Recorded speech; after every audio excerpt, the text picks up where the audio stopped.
Hi ಎಲ್ಲ big boss ಲವರ್ಸಿಗೆ ನನ್ನ ಕಡೆಯಿಂದ big hi. Bigg Boss Kannada season 12 ನ ವಾರದ ಕತೆ ಕಿಚ್ಚನ ಜೊತೆ ಸ್ಯಾಟರ್ಡೆ ಎಪಿಸೋಡಿನ ಪ್ರೋಮೋ ಇದು ಸೆಕೆಂಡ್ ಪ್ರೋಮೋ. ಫಸ್ಟ್ ಪ್ರೋಮೋ ಬಗ್ಗೆ ಆಮೇಲೆ ಬರ್ತೀನಿ. ಓಕೆ, ಸೆಕೆಂಡ್ ಪ್ರೋಮೋದಲ್ಲಿ ನಿಜವಾಗ್ಲೂ ಕೂಡ ನಾನು ಅದೇ ಹೇಳ್ತೀನಲ್ವಾ, ಒಂದು ವಿಷಯ ನಮಗೆ ಈಸಿಯಾಗಿ ಸಿಕ್ಕಿದ್ರೆ ಅದಕ್ಕೆ ವ್ಯಾಲ್ಯೂ ಇರಲ್ಲ, ವ್ಯಾಲ್ಯೂ ಕಮ್ಮಿ. ಯಾವುದೇ ಒಂದು ವಿಷಯ ಆಗಲಿ ನಮಗೆ ಈಸಿಯಾಗಿ ಸಿಕ್ತು ಅಂತ ಇಟ್ಕೊಳ್ಳಿ, ಅದ್ರದ್ದು ಮಹತ್ವ ಗೊತ್ತಿರಲ್ಲ. ಯಾಕೆಂದ್ರೆ ಕ್ಯಾಪ್ಟನ್ಸಿ ರೂಮು ಅಂದ್ರೆ ಅದಕ್ಕೆ ಆದಂತ ಮರ್ಯಾದೆ ಇದೆ. ಕ್ಯಾಪ್ಟನ್ಸಿನ ಆಯ್ತಾ ಆಗಕ್ಕೆ ಎಷ್ಟೆಲ್ಲ ಕಷ್ಟಪಡ್ತಾರೆ ಕಂಟೆಸ್ಟೆಂಟ್ಗಳು, ನಿಮ್ಗೆಲ್ಲರಿಗೂ ಗೊತ್ತು. ಒಂದ್ಸರಿನಾರು ನಾನು ಕ್ಯಾಪ್ಟನ್ ಆಗಬೇಕು, ಒಂದ್ಸರಿನಾರು ನಾನು ಕ್ಯಾಪ್ಟನ್ ಆಗಬೇಕು ಅಂತೇಳಿ ಎಷ್ಟು ಕಷ್ಟಪಟ್ಟು ಗೇಮ್ ಆಡಿ ಕಂಟೆಸ್ಟೆಂಟ್ಗಳು ಗೇಮ್ ಆಡಿ ಆಯ್ತಾ ಒಂದು ವಿನ್ ಅಂತ ಆಗಿ ಆ ಕ್ಯಾಪ್ಟನ್ಸಿನ ಪಡ್ಕೊಂತಾರೆ ಅಂತ ನಿಮ್ಮೆಲ್ಲರಿಗೂ ಗೊತ್ತು, ಸರಿನಾ? ಓಕೆ, ಆದ್ರೆ ಈ ವಾರ ಆಯ್ತಾ ಸ್ಪಂದನ ಸೋಮಣ್ಣ ಅವರಿಗೆ ಈಸಿಯಾಗಿ ಕ್ಯಾಪ್ಟನ್ಸಿ ಸಿಕ್ತು, ಸರಿಯಾ? ಈಸಿಯಾಗಿ ಕ್ಯಾಪ್ಟನ್ಸಿ ಸಿಕ್ಕಿದಾಗ ಸ್ಪಂದನ ಯಾರು ನಮ್ಮ ಸ್ಪಂದನ ಅವರಿಗೆ ಏನು ಗೊತ್ತಾ, ಆ ಕ್ಯಾಪ್ಟನ್ಸಿಯ ಒಂದು ಮಹತ್ವ ಗೊತ್ತಾಗ್ಲಿಲ್ಲ, ಸರಿಯಾ? ಇಲ್ಲಿ ಸ್ಪಂದನ ಸೋಮಣ್ಣ ಕ್ಯಾಪ್ಟನ್ ಆದವರು ಅದನ್ನ ಒಂದು ನಿಯಮ ಇರುತ್ತೆ, ಅದನ್ನ ಪಾಲಿಸ್ಬೇಕು. ಬಟ್ ಆದ್ರೆ ಸ್ಪಂದನ ಆ ನಿಯಮನ ಪಾಲಿಸಿಲ್ಲ. ಓಕೆ, ಸ್ಪಂದನ ಗೇಮ್ ಆಡ್ಬೇಕಾದ್ರೆ ಅವರಿಗೆ ಕಾಲಿಗೆ ಏನೋ ಏಟಾಗಿ ಗೇಮ್ ಆಡ್ಲಿಲ್ಲ. ಅವರ ಬದಲಿಗೆ ಚೈತ್ರಾ ಕುಂದಾಪುರ ಅವರು ಒಂದು ಒಗಟು ಬಿಡಿಸುವ ಒಂದು ಗೇಮನ್ನ ಆಡಿ ವಿನ್ ಮಾಡಿ ಕ್ಯಾಪ್ಟನ್ಸಿ ತಂದು ಕೊಟ್ರು. ಆದರೆ ಕ್ಯಾಪ್ಟನ್ ಆಗಿ ಚೆನ್ನಾಗಿ ಕಾರ್ಯನಿರ್ವಹಿಸಬೇಕಾಗಿದ್ದಂತಹ ಕ್ಯಾಪ್ಟನ್ ಅವರಿಗೆ ಆಯ್ತಾ ಕ್ಯಾಪ್ಟನ್ ರೂಮ್ನ ಬಳಸೋದೇ ಗೊತ್ತಿಲ್ಲ. ಆಯ್ತಾ ಕ್ಯಾಪ್ಟನ್ ಆದಂತಹ ಸ್ಪಂದನ ಅವರಿಗೆ ಕ್ಯಾಪ್ಟನ್ಸಿ ರೂಮ್ನ ಹೇಗೆ ಬಳಸಬೇಕು ಅಂತ ಗೊತ್ತಿಲ್ಲ. ಸ್ಪಂದನ ಸೋಮಣ್ಣನವರು ಕುತ್ಕೊಂಡು ಅವ್ರ ಬಗ್ಗೆ ಆಯ್ತಾ ಹಿಂದ್ಗಡೆ ಮಾತಾಡ್ದಂಗಲ್ಲ, ಅವ್ರ ಬಗ್ಗೆ ಕುತ್ಕೊಂಡು ಕಮೆಂಟ್ ಮಾಡಿ ಕಾಮೆಂಟ್ರಿ ಹೊಡ್ದಂಗಲ್ಲ, ಆಯ್ತಾ? ಸ್ಪಂದನ ಸೋಮಣ್ಣ ಮೇಡಮ್ ಅವರು ಏನ್ ತಿಳ್ಕೊಂಡ್ಬಿಟ್ರು ಅಂತಂದ್ರೆ, ಓಕೆ ಹೆಂಗೋ ಚೈತ್ರಾ ಕುಂದಾಪುರ ಅವರು ಗೇಮ್ ಮಾಡಿ ನನಗೊಂದು ಕ್ಯಾಪ್ಟನ್ಸಿ ತಂದು ಕೊಟ್ರು, ಓಕೆ ನನ್ನ ಕತೆ ಮುಗೀತು ಅಂದ್ಕೊಂಡ್ರು.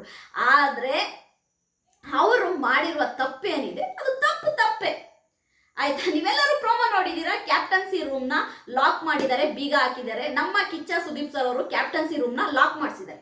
ಕಾರಣ ಇಷ್ಟೇ. ಇಲ್ಲಿ ಗಿಲ್ಲಿ ತಪ್ಪು ಅಂತ ಹೇಳೋರಿಗೆ ನಾನು ಒಂದೇ ಒಂದು ಹೇಳ್ತೀನಿ, ಗುರು ಅವನ್ ಸಾವಿರ ಮಾಡ್ತಾನೆ, ಗುರು ನೀನ್ ಕ್ಯಾಪ್ಟನ್ ಆದ ನಿನಗೆಲ್ಲಿತ್ತು ಬುದ್ಧಿ? ಕ್ಯಾಪ್ಟನ್ ಆದಂತಹ ನಿನಗೆಲ್ಲೋಗಿತ್ತು ಬುದ್ಧಿ? ಈಗ ಅವನು ತಮಾಷೆಗೋಸ್ಕರವಾಗಿ ರೂಮ್ ಒಳಗಡೆ ಬಂದ್ರು ಕೂಡ ಅವನನ್ನ ಹೊರಗಡೆ ದೊಬ್ಬ ಕೆಲಸ ಯಾರ್ದು?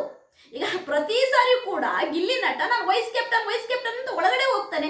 ಕ್ಯಾಪ್ಟನ್ ಆದವ್ರಿಗೆ ಬೇಕು ತಾನೆ, ಅಪ್ಪ ಗುರು ತಂದೆ ನೀನು ವೈಸ್ ಕ್ಯಾಪ್ಟನ್ ಮಾಡಿದ್ ಸಾಕು, ಆಚೆ ಹೋಗು ಅನ್ನೋದು. ಬಟ್ ಯಾಕೆ ಸ್ಪಂದನ ಸೋಮಣ್ಣ ಆಯ್ತಾ ಅದನ್ನ ಸೀರಿಯಸ್ ಆಗಿ ತಗೊಳ್ಳಿಲ್ಲ?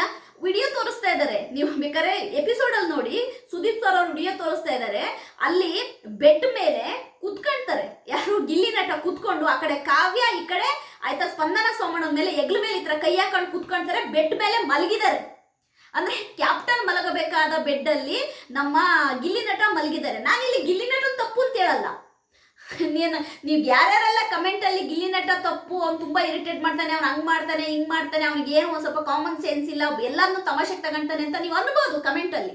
ಬಟ್ ನಾನಿಲ್ಲಿ ಗಿಲ್ಲಿ ನಟ ತಪ್ಪು ಅನ್ನಲ್ಲ. ಕ್ಯಾಪ್ಟನ್ ಆದಂತಹ ಸ್ಪಂದನ ಸೋಮಣ್ಣನ್ಗೆ ತಲೆಯಲ್ಲಿ ಬುದ್ಧಿ ಇಲ್ವಾ? ಯಾಕೆ ಕ್ಯಾಪ್ಟನ್ಸಿ ಈಸಿಯಾಗಿ ಸಿಕ್ತಲ್ಲ, ಈಸಿಯಾಗಿ ಸಿಕ್ತಾಗ ಅದ್ರ ವ್ಯಾಲ್ಯೂ ಹೆಂಗ್ ಗೊತ್ತಾಗುತ್ತೆ? ನಿಜವಾಗ್ಲೂ ಹೇಳ್ತಾ ಇದ್ದೀನಿ, ರಾಂಗ್. ಆದ್ರೆ ಸುದೀಪ್ ಸರ್ ಅವ್ರು ತಗೊಂಡಿರೋ ನಿರ್ಧಾರ ಸರಿನಾ ಅಂತ ಕೇಳಿದ್ರೆ 100% ಕರೆಕ್ಟ್. ಇದು ಒಂದು ಎಚ್ಚರಿಕೆಯ ಗಂಟೆ ಆಗಿರುತ್ತೆ. ಸ್ಪಂದನ ಸೋಮಣ್ಣನ ಕ್ಯಾಪ್ಟನ್ಸಿ ಮುಗೀತು, ಇವತ್ತಿಗೆ ಮುಗೀತು. ನಿನ್ನ ಆಯ್ತಾ ಸ್ಪಂದನ ಸೋಮಣ್ಣ ಕ್ಯಾಪ್ಟನ್ ಅಲ್ಲ, ಏನೂ ಅಲ್ಲ. ಅದೇ ಫ್ರೀಯಾಗಿ ಬಂದಂತಹ ಕ್ಯಾಪ್ಟನ್ಸಿ ಫ್ರೀಯಾಗೇ ಹೋಯ್ತು.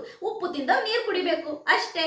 ಈಗ ಸ್ಪಂದನ ಸೋಮಣ್ಣ ಗೇಮ್ ಆಡೇನು ವಿನ್ ಆಗಿರಲಿಲ್ಲ, ಗೇಮ್ ಆಡೇನು ವಿನ್ ಆಗೇನು ಕ್ಯಾಪ್ಟನ್ ಆಗಿರಲಿಲ್ಲ, ಯಾರೋ ಗೇಮ್ ಆಡಿದ್ರು ಕಷ್ಟಪಟ್ಟು ಆಯ್ತಾ ಕ್ಯಾಪ್ಟನ್ ಆದ್ರು, ಹಾಗಾಗಿ ಆ ಕ್ಯಾಪ್ಟನ್ ಈಸಿಯಾಗಿ ಹೋಯ್ತು. ಅದೇ ಒಂದ್ ಹೇಳ್ತೀನಿ ನೋಡಿಲಿ, ಕರ್ಮ ಅನ್ನೋದು ಪ್ರತಿಯೊಂದು ಮನುಷ್ಯನಿಗೂ ಇರುತ್ತೆ, ಆಯ್ತಾ? ಪ್ರತಿಯೊಂದು ಮನುಷ್ಯನಿಗೂ ಅವನ ಕರ್ಮನ ಅವನು ಅನುಭವಿಸ್ಲೇಬೇಕು. ಸ್ಪಂದನ ಆಯ್ತಾ ಇಡೀ ವೀಕ್ ರಕ್ಷಿತನ ಬಗ್ಗೆ ಮಾತನಾಡಿ ಬರೀ ಬ್ಯಾಕ್ ಪಿಚಿಂಗ್ ಮಾಡ್ತಾ ಇದ್ರು. ಆ ಕರ್ಮ ಈ ರೂಪದಲ್ಲಿ ರಿಟರ್ನ್ ಆಗಿದೆ. ಅಂದ್ರೆ ಆಕ್ಚುಲಾಗಿ ಕ್ಯಾಪ್ಟನ್ ಆಗ್ಬೇಕಾಗಿದ್ದು ಯಾರು ಗೊತ್ತಾ? ರಕ್ಷಿತಾ, ಆಯ್ತಾ? ರಕ್ಷಿತಾ ಕ್ಯಾಪ್ಟನ್ ಆಗ್ಬೇಕಿತ್ತು, ಇಲ್ಲ ಮಾಳು ಕ್ಯಾಪ್ಟನ್ ಆಗ್ಬೇಕಿತ್ತು. ಬಟ್ ಆಯ್ತಾ ಅದು ಏನ್ ಹೇಳ್ತಾರಲ್ಲ, ರಕ್ಷಿತನಿಗೆ ಆದ ಮೋಸಕ್ಕೆ ಆಯ್ತಾ ಇದು ನಿಜವಾಗ್ಲೂ ಆಯ್ತಾ ಒಂದು ಸಿಕ್ಕ ಜಯ, ಒಂದು ಸಿಕ್ಕ ಒಂದು ಉತ್ತರ ಅಂತ ಹೇಳ್ತೀನಿ. ಕರ್ಮ ರಿಟರ್ನ್ಸ್ ಅಷ್ಟೇ. ಆಯ್ತಾ. ಇಲ್ಲಿ ಈಗ ರಕ್ಷಿತಾ ಮಾಳು ಕ್ಯಾಪ್ಟನ್ ಆಗ್ಬೇಕಿತ್ತು, ಏನೋ ಆಯ್ತಾ ಚೈತ್ರ ಕುಂದಾಪುರ ಅವರ ಪುಣ್ಯದಿಂದ, ಚೈತ್ರ ಕುಂದಾಪುರ ಅವ್ರು ಗೇಮ್ ಆಡಿದ್ರಿಂದ ಸ್ಪಂದನ ಸೋಮಣ್ಣ ಅಭಿಷೇಕ್ ಜೋಡಿ ಕ್ಯಾಪ್ಟನ್ ಆಗಿತ್ತು. ಬಟ್ ಈಗ ಆಯ್ತಾ ಗಿಲ್ಲಿ ಮಾಡಿದ ತಪ್ಪಿನಿಂದ ಸ್ಪಂದನ ಸೋಮಣ್ಣಗೆ ಕ್ಯಾಪ್ಟನ್ಸಿ ಹೋಯ್ತು ಅಂತ ತುಂಬಾ ಜನ ಹೇಳ್ತಾ ಇದ್ದಾರೆ. ನಾನು ಹಂಗೆ ಹೇಳಲ್ಲ, ಯಾಕೆಂದ್ರೆ ಅವ್ನು 1000 ಮಾಡ್ತಾನೆ. ಕ್ಯಾಪ್ಟನ್ ಆದಂತ ಸ್ಪಂದನಕ್ಕೆ ಬೇಕಿತ್ತು. ಓಕೆ ಗಿಲ್ಲಿ ನೀನು ಒಳಗಡೆ ಬರಬೇಡ, ಅದು ಬೆಡ್ ಮೇಲೆ ಮಲಗಿದಾನೆ, ಕೂತಿದ್ದಾನೆ, ಇಬ್ಬರ ಮೇಲೂ ಕೈ ಹಾಕೊಂಡು ಅದನ್ನೆಲ್ಲ ಸುದೀಪ್ ಸರ್ ತೋರಿಸ್ತಾ ಇದಾರಲ್ಲ ವಿಡಿಯೋದಲ್ಲಿ. ಹಾಗಾದ್ರೆ ತಪ್ಪೇ ಅದು ಸ್ಪಂದನದು. ಈಸಿಯಾಗಿ ಬಂದಂತಹ ಕ್ಯಾಪ್ಟನ್ಸಿ ಈಸಿಯಾಗೇ ಹೋಯ್ತು. ಈ ಒಂದು ಪ್ರೋಮೋ ನೋಡಿದಾಗ ನನಗೊಂದು ಗಾದೆ ನೆನಪಿಗೆ ಬರ್ತಾ ಇದೆ. ಏನ್ ಗೊತ್ತಾ, ನಾವು ಒಂದು ನೆನೆಸಿದ್ರೆ ದೇವ್ರೊಂದು ನೆನೆಸ್ತಾನಂತೆ ಆಯ್ತಾ. ನಾವೊಂದು ಆಯ್ತಾ ನೆನೆಸಿದ್ರೆ ದೇವ್ರೊಂದು ನೆನೆಸ್ತಾನಂತೆ. ಅಂದ್ರೆ ನಾವೇನೇ ಬರ್ಕೊಂಡ್ರು ಆಯ್ತಾ, ನಮ್ಮ ಮನೆ ಬರೋಣ ನಾವೇನೇ ಬರ್ಕೊಳಕ್ ಹೋದ್ರು ದೇವ್ರು ಒಬ್ಬ ಇರ್ತಾನೆ, ಅವನು ಬರವಣಿಗೆನೆ ಅಲ್ಟಿಮೇಟು, ಅವನೇನ್ ಡಿಸೈಡ್ ಮಾಡ್ತಾನೆ ಅದು ಅಲ್ಟಿಮೇಟು. ಈ ಪ್ರೋಮೋ ನೋಡಿದಂತಹ ರಕ್ಷಿತಾ ಫ್ಯಾನ್ಸಿಗೆ ಹಾಲು ಕೊಡೋದ್ರ ಸಂತೋಷ ಆಗ್ತಾ ಇದೆ ನಂಗೆ ಗೊತ್ತು. ಯಾಕೆ ಅಂತಂದ್ರೆ ಆಕ್ಚುಲಾಗಿ ರಕ್ಷಿತಾ ಕ್ಯಾಪ್ಟನ್ ಆಗ್ಬೇಕಾಗಿದ್ದವಳು.